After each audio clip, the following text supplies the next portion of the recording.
Hoy quien les dice eso de despierta España, que no te engañen, no es su Manuel Llamas, que haya mutado su voz, sino que es una servidora, Sandra León, encantada de compartir con todos ustedes las próximas 3 horas de este domingo 23 de febrero de 2025.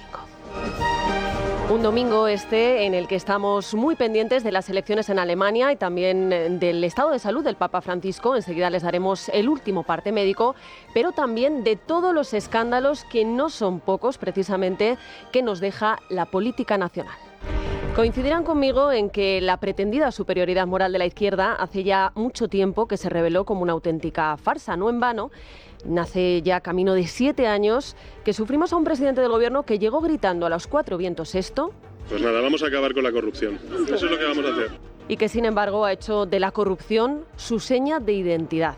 Esta semana que hoy termina se ha cumplido un año del que inicialmente fue bautizado como caso Koldo y que a estas alturas de la película ya solo puede llamarse caso PSOE, porque la pregunta que nos hacemos no es ya a quién salpica, sino si hay alguien en el PSOE, en el gobierno, que se libre de la sombra de la corrupción. Tenemos a un secretario de organización, a Santos Cerdán, temblando literalmente en estos momentos, después de que el viernes el juez decidiera abrir una pieza separada tras recibir un nuevo informe de la UCO. Y muchos ya le están diciendo eso de calienta, calienta, que sales. Otro, José Luis Ábalos, a la par exministro de Transportes, al que incluso le han retirado el pasaporte por riesgo de fuga, para que se hagan a la idea del percal al que nos enfrentamos. Sobre la mesa, su papel en el tema de las mascarillas, las adjudicaciones de obra pública, el tráfico de inmuebles, entiéndase el término, y una novia a la que la trama pagó un pisazo en Plaza de España y colocó en 2 empresas públicas, tras elegirla, según se ha publicado esta semana, en un catálogo de prostitutas. Hablando de superioridad moral, ¿se acuerdan de cuando el propio Ábalos decía esto? Estoy absolutamente en contra de la explotación sexual de las mujeres, pero también de los hombres. Me da asco que alguien no tenga otro recurso más que entregarse a una relación que de normal no la haría. ¿Alguna vez has pagado por sexo? Bueno, vamos a ver. Yo, afortunadamente, no he necesitado recurrir a eso. Y entre otras cosas te diré, no me produce ninguna satisfacción saber que están por mí. Por dinero. Solo por dinero. Pero es que también tenemos a un ministro de Política Territorial, Ángel Víctor Torres, al que se acusa de disfrutar de pisos con señoritas pagados por la trama. Luego hablaremos de sus excusas, y cuyos mensajes con Koldo y Aldama han desmontado todas sus mentiras. Lo mismo sucede con Reyes Maroto, la exministra y hoy portavoz del PSOE en Madrid, que primero dijo que no conocía a Aldama y que ahora, con nada menos que 42 WhatsApp sobre la mesa, bueno, pues parece que se ha quedado muda, oye. Luego está la ministra de Hacienda, María Jesús Montero, en la unidad de Quemados de la Paz, porque puso la mano en el fuego porque su jefe de gabinete no había tenido ningún contacto con Aldama. Carlos Moreno es un magnífico servidor público, es una persona sobre la que tengo absoluta confianza, pongo la mano en el fuego. Bueno, pues al final tuvo que reconocer 4 o 5 encuentros, pero nada, oye, que poca cosa, ¿no? Y por cierto, que lo de que le pagaron una comisión de 25.000 euros, eso sí que nos tenemos que creer que es mentira. Por encima de todos ellos, ¿quién está? El number one. Un Pedro Sánchez que algún día tendrá que explicar el Delsigate, la visita de la número 2 de la dictadura venezolana en 2020, a la que él mismo dio el visto bueno, bien. Decía en respuesta a un mensaje en el que Ábalos le informaba del viaje que Aldama preparó con tanto mimo que hasta cerró una cena con todos los ministros. Las mentiras y contradicciones del gobierno a la hora de explicar este caso han quedado más que constatadas a lo largo de estos 5 años, y qué casualidad que 2 semanas después de la famosa visita, el comisionista, sí ese al que dijo Pedro Sánchez que no conocía y bueno, al que luego lo hemos visto con él en una foto y en otras tantas en Ferraz, recibiera el famoso sobre de PDVSA que habría servido para financiar la Internacional Socialista de Pedro Sánchez. Por cierto, que hablando de sobres, esta semana declara en el Tribunal Supremo Carmen Pano, que es la empresaria que asegura haber llevado 90.000 euros en Ferraz, en este caso, eso sí, en bolsas de plástico. Y eso por no hablar del caso que acecha a la mujer del presidente, a Begoña Gómez, del que ya les adelanto que esta semana vamos a tener novedades, el que acorrala a su hermano, a David Sánchez, y el escandalazo del fiscal general del Estado, que ya prepara su salvación en el Tribunal Constitucional. Luego lo comentaremos. Y que esta semana se presentaba como una víctima en el Senado. Pero yo no me puedo defender. Yo no puedo salir al campo político, independientemente de mi imputación. Yo no puedo salir al campo político y contestarles. Y contestar a todas las cosas que generalmente se le dicen a un fiscal general. Porque si lo hiciera, porque si aterrizara en la arena política perdería la condición de neutralidad. Claro. Porque que un fiscal general del Estado, que antes de ser nombrado, pues participaba en actos del PSOE, filtre datos del novio de Isabel Díaz Ayuso, pues eso debe ser que no es romper la neutralidad. Claro que si la pretendida superioridad moral del Partido Socialista es de traca, pues qué decir de la extrema izquierda, ¿no? Miren, yo como mujer que no comulgo con los postulados de lo que teóricamente debe ser una feminista de libro, me he sentido cuestionada muchísimas veces. Si usted que nos está escuchando es un hombre, bueno, pues directamente lo siento mucho, es usted ya un machista recalcitrante y ahí además ya me atrevo a decir que da igual a quién vote, ¿no? Pero si usted es mujer, ay amiga, lo suyo es mucho peor, muchísimo peor, porque ya no es que usted sea una negacionista igual que yo, no, es que usted es una traidora. Es una vergüenza para el resto de las féminas. Por eso imagino la cara que se le habrá quedado cuando esta semana se ha destapado el Me Too de otro de los fundadores de Podemos, en este caso de Juan Carlos Monedero. Sí, esto lo sé yo desde hace mucho tiempo. A mí me contó cosas muy fuertes de Juan Carlos, de baboseo, cosas que, tal como me las contó, suenan a agresión sexual y que es grave.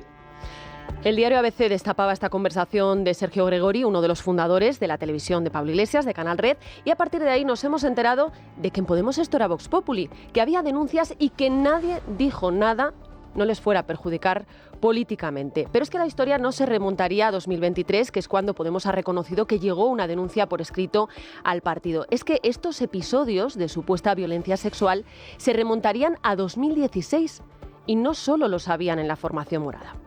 Zaida Cantera, exdiputada del Partido Socialista, destapó hace unos días en La Sexta que hace 9 años 2 asistentes muy jóvenes de Podemos se acercaron a ella en el Congreso preguntándoles por su caso. Hay que recordar que ella había denunciado una situación de acoso en el Ejército. Claro, al interesarse tanto, ella les preguntó si les pasaba algo, si se lo preguntaban por alguna cosa en particular, y fue entonces cuando estas 2 chicas pues le habrían confesado que habían sido víctimas de presuntos abusos por parte de Monedero. Ella se ofreció a apoyarlas si querían denunciar, pero finalmente no lo hicieron y Cantera decidió respetarlo. Lo que sí hizo es decírselo a la persona con la que entonces en el gobierno tenía más confianza, que era la ministra de Defensa por aquel entonces, Carme Chacón. Yo tengo conocimiento de casos similares y además con características muy similares desde el 2016. Yo sé que lo que Carme Chacón me dijo, que es que lo había transmitido a la cúpula de Podemos. ¿Qué pasó después? Yo no volví a oír más. Sí es cierto que se oían comentarios en los pasillos, pero ellas por lo menos no volvieron a transmitirme nada. Chacón habló con la cúpula de Podemos, es decir, que en 2016 ya eran conscientes de lo que había, y además esto es algo que coincide con lo que ha publicado esta semana el diario.es, que asegura que las primeras denuncias a la formación morada llegaron precisamente por aquellas fechas. Aún así, Yone Belarra lo niega. En Podemos no tenemos constancia de ninguna denuncia de violencia sexual contra Juan Carlos Monedero hasta septiembre del año 2023. Concretamente, el 12 de septiembre de 2023, que es ahí ya cuando sí reconocen que recibieron una denuncia por escrito. ¿Pero qué pasó con ella? Desde Podemos asegura que no supieron nada más de la mujer que la puso. La denunciante, sin embargo, dice que quedaron en enviarle un formulario y que nunca lo hicieron, pero que cuando ella puso esa denuncia o escribió ese correo, pues que dejó todos sus datos, con lo cual si querían haber llegado hasta el final, podían haber contactado con ella perfectamente. Luego rellegaría otra denuncia verbal y ahora hemos sabido que resulta que la Complutense, donde es profesor Monedero, también tiene un expediente abierto por acoso y que el tema está tan extendido que en las tutorías todas las alumnas dejan la puerta abierta para protegerse. En todo caso, Belarra se defiende. A Juan Carlos Monedero, a partir de esos testimonios, se le dejó de convocar a todas las actividades públicas y privadas del partido y creo que esto además es lo que hay que hacer, a diferencia de a lo que estamos acostumbradas, que es una sociedad en la que a los hombres con poder se les protege y se les garantiza impunidad. En Podemos eso no es así.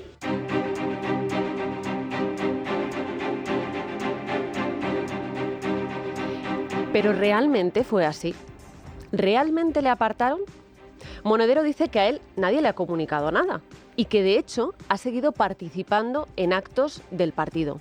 Y ahí hay que darle la razón, porque ahí están fotografías, vídeos y tweets, muchos tweets, como este en el que el mes pasado, sin ir más lejos, tras surgir un rumor de que Podemos había abierto un expediente a Monedero, dicen que no por este asunto, pero para mí sinceramente esto es lo de menos, la propia Belarra lo niega y dice: es una indecencia lo que hacen, un abrazo, y acompaña su mensaje con un corazoncito. Pero es que 2 días después de haber recibido esa denuncia de acoso sexual, en septiembre de 2023, cuando Monedero renunció a su cargo en el Instituto República y Democracia, la hoy líder de la formación morada le escribió, y abro comillas: muchas gracias por tu incansable trabajo en Podemos, pero sobre todo por haberte desvivido siempre por su magnífica militancia. Seguimos peleando juntos. Y otro corazoncito. Curiosa forma de desvivirse la de Monedero y curiosa forma de despedirse Belarra de alguien a quien considera un acosador. Pero es que la desfachatez de esta gente va más allá. Dicen que le apartaron de inmediato, ¿no? Bueno, pues solo 4 días después de recibir esa denuncia, el 16 de septiembre de 2023, Monedero acudió a un acto con las mujeres de Podemos. Tenía su sitio reservado, se le ve saludar a las cámaras tranquilo y sonriente, e incluso Belarra le da las gracias explícitamente en su discurso. Aun sabiendo todo lo que había, escuchen a Irene Montero, exministra de Igualdad, y a Dalit del Feminismo Bueno. El feminismo en la acción institucional y en la acción de gobierno no puede ser una nota al pie, no es un complemento que te quitas en campaña y te pones para formar un gobierno. El feminismo tiene que ser el motor de las transformaciones, también en el gobierno de coalición y también en esta legislatura.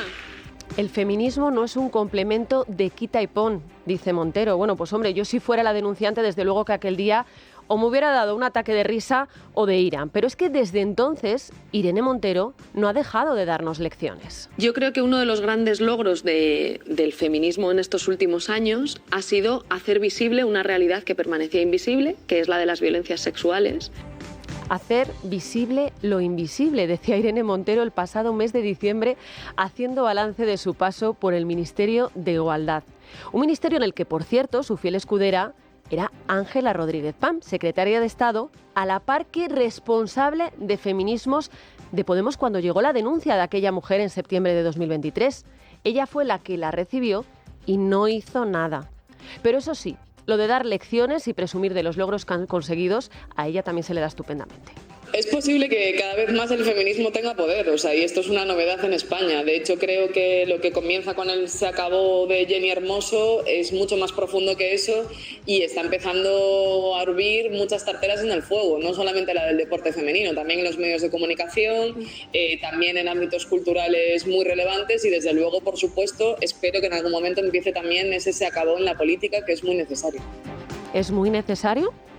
¿Y por qué tapasteis los presuntos acosos de Monedero? Porque incluso aunque le apartarais, que no le apartasteis, ¿no teníamos el resto de las mujeres derecho a saberlo para protegernos? Y lo digo siguiendo vuestro propio discurso. Y volviendo a Irene Montero, ¿no era ella la que cuando se destapó el caso de Rejón, que también le venía en su particular batalla con Yolanda Díaz, decía esto? Mandar mi apoyo a todas las mujeres que están rompiendo el silencio. No todas pueden, pero las que lo hacen tienen que saber algo que decíais en la mesa y es que no están solas, ¿no? Y que todo el mundo en tu entorno, ¿no? Tu familia, tus amistades, cuando identifica que hay una situación de violencia, no mire para otro lado y no guarde silencio. Claro, porque lo que ellas hicieron con Monedero pues no es mirar para otro lado.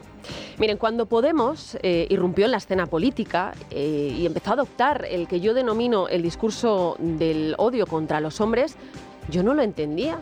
Y yo me preguntaba, ¿pero no tendrán maridos, hijos, hermanos, alguna figura masculina al lado a la que estimen y por la que les dé, aunque sea un poco de reparo, presentar a todos los hombres como machistas, como violadores en potencia? ¿Y qué quieren que les diga? Cuanto más vamos conociendo, pues hombre, más empiezo a entenderlo, ¿no? Y a veces lo pienso y tengo que reconocer que hasta me da un poco de pena. Pero es que después de ver el ejercicio de cinismo de Irene Montero, de Yone Belarra, de Ángela Rodríguez Pam, esas que se erigen en salvadoras de las mujeres, a partir de ahora, por favor, lecciones de feminismo, ninguna.